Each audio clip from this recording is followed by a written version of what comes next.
So here in European history, we have seen some old newsreel footage of the Emperor Hirohito, the Showa Emperor. We saw his official portrait and the battle flag of the Japanese Empire and Japanese military, the rising sun flag with the rays going out, and the history Japan sort of, I think is what it's called. It's one of those names. It's funny. And they're all on links for you at home, so you can watch them yourselves. Now, um, remember, Kokutai is the national essence, and it has to do with the concept from Shinto that Japan is unified in something more than simply European nationalism. Will you get the shade, please? Thank you, Jack. That, in fact, we have a living God among us. That living God is connected to the other gods that stay awake in our society, in our land. We live in the land of the awakened gods, and as such, we are inhabitants of a truly magical realm. But to them, the magic is quite normal and quite natural. So there is a duty to live harmoniously with one another because that's how we survive the various earthquakes, tidal waves, volcanoes, and other natural disasters, typhoons that plague Japan constantly. But also, the Confucian ideas of social harmony are imported from China, a place for everyone and everyone in their place, and the idea that you should harmonize with whatever environment you're in creates a Japanese culture wherein the individual hides behind a multitude of masks. And those masks are big time identities that they put on and take off depending upon the situation. Now, all of this means that, in fact, in some respects, they have totalitarian aspects without being totalitarian. Like a European totalitarian society that desires to turn the nation into a human hive where everyone is a part of the whole, accessible to the whole, and accountable to the whole. The Japanese already have that. They have had that from the beginning on and off because of their concept of Kojiki, of the national essence, of us being a part of a greater organism that is Japan. We are among the life forms that live here, and there is a we in relation to something else. I've long said that the human race will never cohere into a single unit, political unit, until we encounter aliens. Because it's only, we define ourselves in opposition to things. And it's only when we encounter another intelligent life form that the notion that we have more in common with one another than divides us is really going to sink in. Jesse. So, pretty much Japan is sort of like different from the other countries that we've discussed due to the fact that it wasn't like this totalitarianism like government was installed on people who had like not experienced this before. It was more like they had just known this forever. It was organic. You're absolutely right. Look, it's like the difference between democracy in a place like Britain or the United States and democracy in a place like Germany or Japan. In Britain and the United States, our system of rule by the people occurs through a long historical process. In Germany, it's a result of losing two world wars. In Japan, it's a result of losing one world war. In both cases, since World War II, both Germany and Japan, West Germany and Japan, have been good allies of the United States and reliable allies of the United States. But that's still an echo of what happened in World War II when we conquered them. And then rather than rule them like slaves, we helped them build up as independent countries. But there will come a time when Japan will have to consider whether they have to somehow find a way to live in peace with the People's Republic of China. And the thing about the People's Republic of China that you need to understand is the Communist Party has used Japanese like Jews in their national propaganda, like Hitler used the Jews in Nazi Germany. The Japanese are blamed for many of China's woes.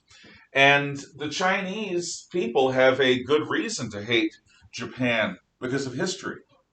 We're going to talk a bit about some of that, like the rape of Nanking. It is a big nastiness that Japan visited upon China within the last 100 years. And whether Japan is going to be able, if the American alliance somehow fails, to do a deal with China, doesn't have China visiting some real harsh realities on the Japanese, I don't know. I do know this.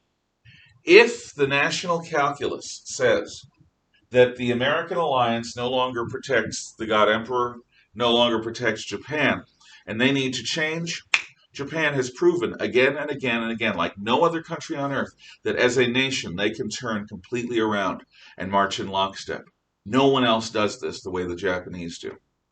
So if, and I hope it doesn't happen anytime soon, if the Japanese at some point were to calculate that we couldn't keep them safe from the Chinese Communist Party, that they would have to somehow do a deal with it, it would be a sudden thing.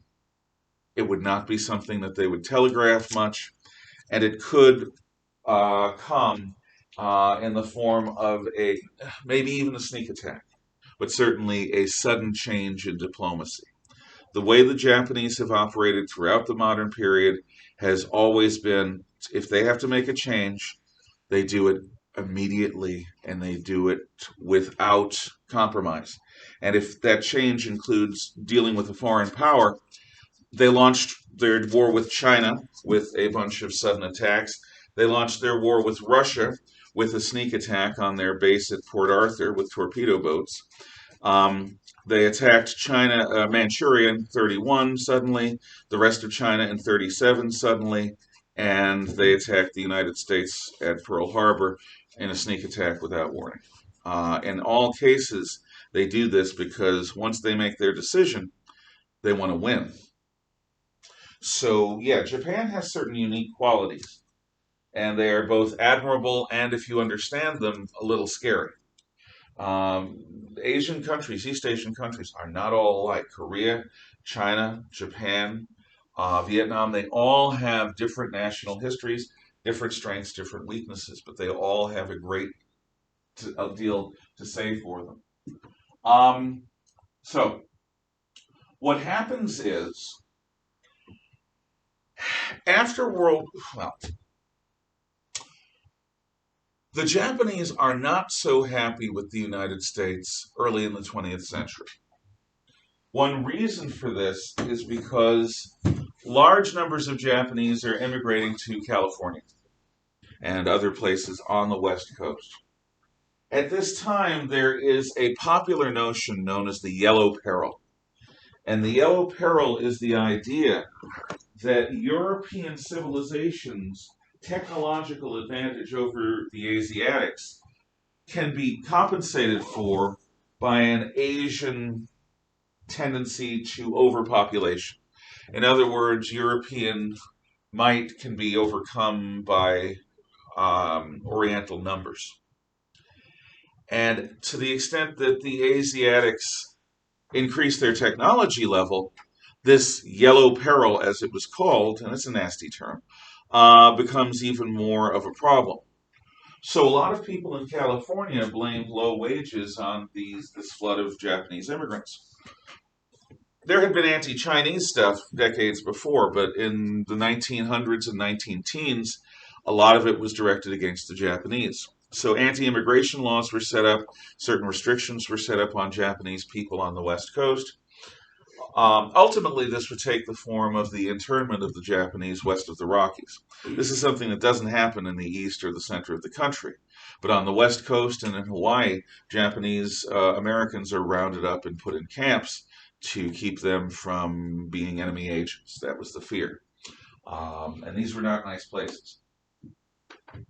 The Japanese are proud people, like most nations are. And they were offended by this anti-Japanese racism. Yeah. If I remember the history correctly, Farragut State Park had a Japanese internment camp. I know that Farragut State Park was used as a naval training center. I am not certain that I've heard that, but it's possible that in a different section of the park they had an internment camp. I don't know, but it's the sort of place that they would pick. The only thing that makes me a little uncertain to just say, yeah, you're right. A, I haven't heard it independently myself, but B, why would you place potential enemy aliens, which is what the Japanese on the West Coast were classified as, near the training center of one of your military branches? Do you know? No, I was gonna say I actually read a book about the Japanese having to leave America or go to like the camps. Yep. And it was really horrible because like all of these young kids who like have grown like they have multiple generations that were like raised in America. Yeah. And so they're more like they have more American influence than Japanese, and it's like they're like the whole book. They're like, I'm basically American. Why do I have to leave? And it was a betrayal of the American immigration dream. The idea that if you come here, you will. Unfortunately, we're not perfect, and the anger which was provoked by the sneak attack at Pearl Harbor took an ugly form in regards to the Japanese and Hawaiian on the West Coast. You're right. No, the Nisei and I forget the third generation, what they're called. In Japanese, when they talk about immigration, they talk about the Issei, which are the first generation to come from Japan, and then the Nisei, who are born here and grow up here, and then the children of the Nisei are basically Americans. The Nisei are both Japanese in that their mom and dad still have Japanese ways at home, but they're American in that they grow up here. And that reality, I mean, German and Italian Americans weren't rounded up like that. So there is a point. I'm not one to harp on racism because most every society, in one way or another, has its variant of it. But this is a case where America has betrayed itself, and it is something that later generations, who granted weren't terrified by the Japanese prospect of a Japanese invasion of the West Coast, which there was the possibility of early in World War II, um, repudiate. It is something that almost no modern American would say, yep, that was a great thing that we did. It's one of the shameful things that we've done. How is that justified, like, with the Constitution? Well, here's the thing. When you're in a street fight, you don't worry about the Marquis of Queensberry rules. Our Pacific Battle Force had just been sent to the bottom of Pearl Harbor. Japanese armies were on the march in literally half a dozen countries, and nothing could stand against them. Hawaii was wide open, and the West Coast was wide open. If you feel that kind of fear, I'll tell you a true story. My mother-in-law was just about a year or two older than you when Pearl Harbor happened. And her father was an impressive fellow, World War I veteran. And her birthday is December 26th. She's still alive. My mother-in-law was terrified. They lived in coastal Massachusetts. And in order to calm her down so her last year of high school would be one that she could handle, he gave her a birthday present in the form of a promise. And I doubt if any of you will really understand what it was about. He took her outside, sat her down on the porch, looked her in the eye, and said, honey, you don't have to worry about ever living under foreign occupation. You don't have to worry about what those troops might do to you. Because if a foreign army lands anywhere near here, before I go off to fight them, I will personally kill you, your mom, and your brother, so that you never have to experience what they would have in store. And she thanked him, and she meant it. If you understand what foreign armies are capable of doing, you'll learn in World War II that only the British, the Americans, and to an extent the French, did not employ rape as a form of crowd control. The Japanese did, the Germans to an extent, the Italians did, and the Russians did in a way like no other people in modern history. When you're in a case like that, fighting for your life, the strict interpretation and the modern interpretation of constitutional freedoms is put into perspective with the fight for survival. Whether you agree with it or not, I'm trying to explain to you something that you've never experienced and that I've never experienced, which is a country where the widespread notion is we could lose this war. We could be invaded. Our homeland could be conquered, which is something that is so far beyond most modern Americans' imagination, it's almost unthinkable. Does that answer your question? Okay. Thank you for asking. The Japanese develop great pride in their army and their navy.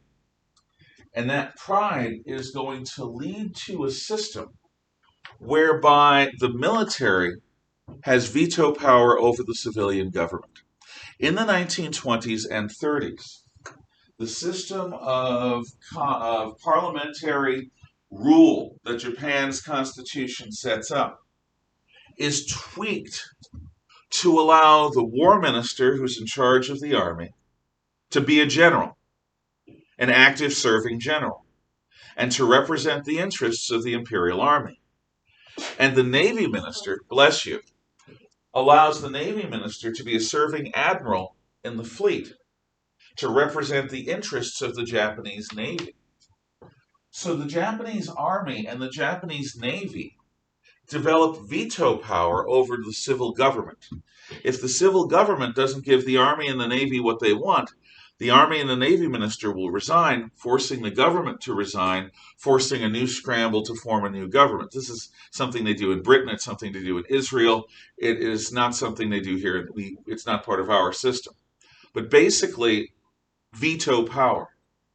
The Japanese army is based on the Prussian and German armies. So there is the samurai tradition of Bushido, which is the way of the warrior, which is, imagine chivalric code without niceness to ladies, without all that courtly stuff that you get from the legends of King Arthur. Bushido allows a Japanese samurai to test a new sword by cutting the head off a peasant or a fisherman. There's no crime. It's just, I need to test my sword. Hey, you, come here. And that's perfectly legal. Combine that with the harshness of the Prussian military tradition, and you have a hybridized, Africanized killer bee army in the form of the Japanese Imperial Army. Now, in Asian traditions, the raising of children is a bit different from what we usually do in the West. What we usually do in the West is, with young children, we discipline them so that they grow up with a degree of internal self-control. This is not true in traditional China, Korea, or Japan, where they allow prepubescent children great freedom. I saw this in my best friend's family because his children were raised half in the Chinese style and half in the American style. My niece Rachel, who has now been accepted to a doctoral program in English at the University of Virginia, it just happened, so I'm proud. When she was like 2 or 3, I remember being on a long car ride with them where she's literally tapping the back of her grandfather's head and making noise. And in my family, which was sort of Irish, it would have been like, and after you felt the slap that you didn't even see coming because the hands were fast, it was, stop that, and you stopped that because that hurt. She was allowed to do it, and I look at my friend, and he just says it's the way they do things. They're very indulgent until puberty hits, and when puberty hits, everything changes like that. It's sudden. Suddenly, you've got to get good grades. There's massive pressure put on you as a teenager in Japan to perform. All of that free love that you took for granted as a child now comes at the price of getting A's, of working hard, of not making trouble. And it is really harsh. And my friend did step in and try to mitigate that when his wife, my niece's mom, started, tightening the screws, because that was the normal thing to do. You tighten the screws. That's tough enough. But what it produces is a really flexible adult who understands that the world can change just like that, because if mom and dad, who used to be indulgent of everything, suddenly you better be nothing but good. Nothing but good, or you're going to pay. If that can happen. But in the Japanese military, it goes one step further, because the training isn't just harsh, it's cruel. The Imperial Japanese Army went out of their way to beat the living heck out of everyone. Not at the same time, but every recruit who went into training at some point in time was singled out to be savaged by the people around him. Everyone. And I'm talking sadistic, hardcore cruelty for a reason. The Japanese soldier, before and during World War II, had a deep wellspring of rage that was placed in them intentionally by the training. And that rage was considered a good thing because it produced a warrior that wouldn't surrender easily, that would fight hard for victory, and that would scare the bejesus out of everyone that they encountered, soldier or civilian. It is this wildness that the Japanese instilled in their soldiers that made the Japanese army so prone to war crimes, which they were prone to in China and with the Americans and with anyone else they fought, not just with soldiers, but with civilians. In part because a Japanese soldier would not surrender. Not willingly. I mean, if you get knocked out on the battlefield and you wake up, then maybe you take your own life through seppuku or harakiri, but you don't surrender. A surrender is a betrayal of who you are. Who you are as a Japanese soldier, you belong to the emperor. The emperor has your life. One of the traditions when you become a Japanese soldier is to go in public with a belt with 100 sets of string. And civilians are supposed to walk up to you and bow and respectfully ask if they could tie a knot on your 100-knot belt. And you would say yes, and they would do it, and it's a form of saying a prayer for you. Because once you're in that military, you're dead. You're dead until the emperor gives you your life back at the end of your service. But during the period of service, you are not alive. You are the emperor's to be spent as he likes. Hearing about like the harshness of the military made me think. So when we have like honorable discharge and like dishonorable discharge, do they have like a parallel like that? I'm sure they did and do. But anyone who's dishonorably discharged is likely to kill themselves. Yeah. And if they don't kill themselves, their lives will never be easy. They're going to be considered scum by everyone who doesn't even know them, because they'll it's like wearing a big A in that story. Mm-hmm. It's a mark of shame that you don't get over. But yeah, no, to them, dishonor is far worse than death. Death is normal. Death is natural. Death comes. And the key is to spend your life in a way that will serve the emperor. And if you happen to be lucky enough to live through your military service, great. So you go through this where you basically are saying goodbye to everyone. The 100-knot belt is a symbol of this.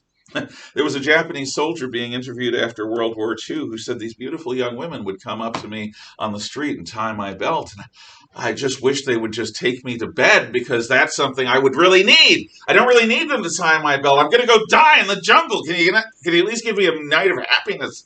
But no, it didn't happen. So he ended up going to the jungle without that. But he survived. And he got married, so he had his happiness. In any event, the point is, you get so wrapped up. Your hidden self is behind mask after mask. In the army, cruelty is a way of life. So if an enemy soldier A Chinese soldier, they stopped surrendering after a while because they figured it out. If an American soldier or civilian, or a British soldier or civilian, or a Dutch soldier or civilian, or if any of their enemies surrendered, they lost their status as men, as dignified human beings. If they had any dignity, if they had any self-respect, the Japanese believed they would have killed themselves. So then I guess due to their culture, it does make a lot of sense why they didn't like surrender during World War II.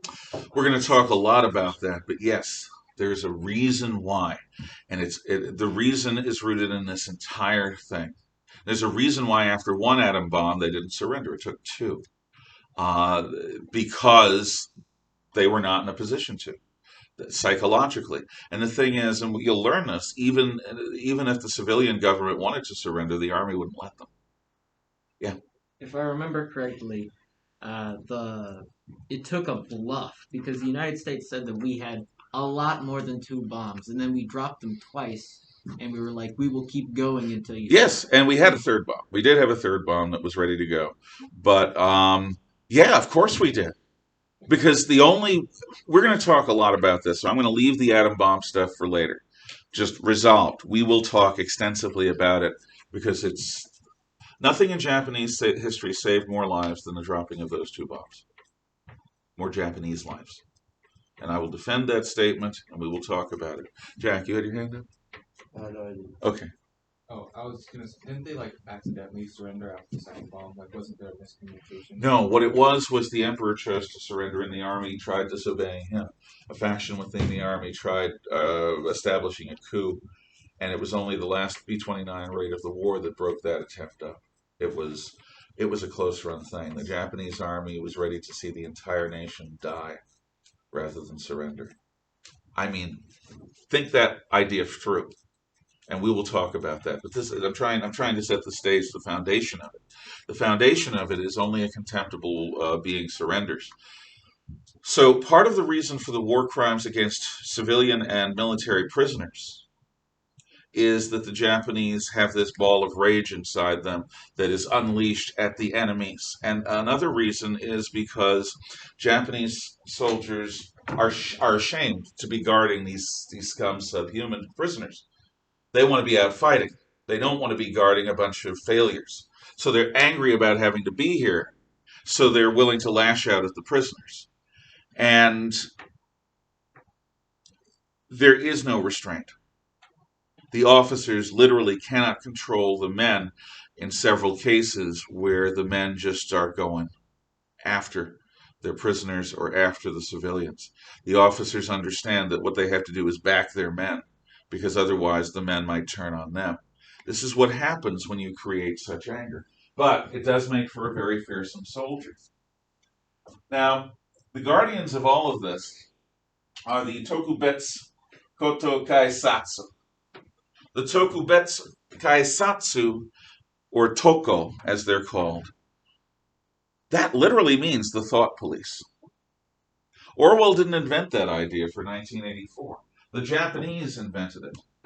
The thought police are people who monitor words, letters, telephone calls, behaviors, and if you are in violation of Kokutai, if you are in any way not enthusiastically enough for the emperor or the society, or in general for government policy, the thought police can come and take you and re-educate you.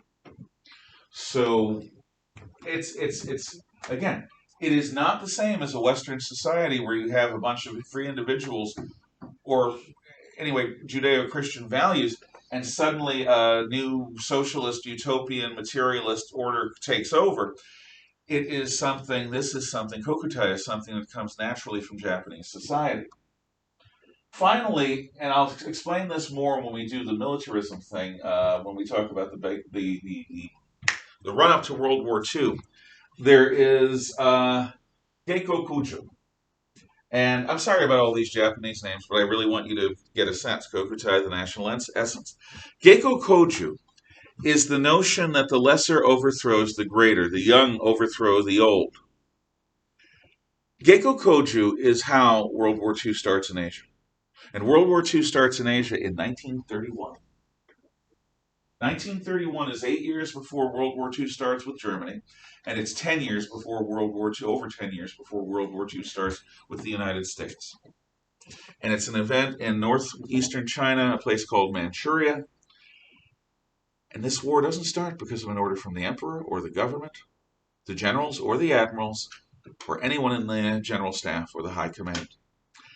A bunch of young army captains and lieutenants take the country into war.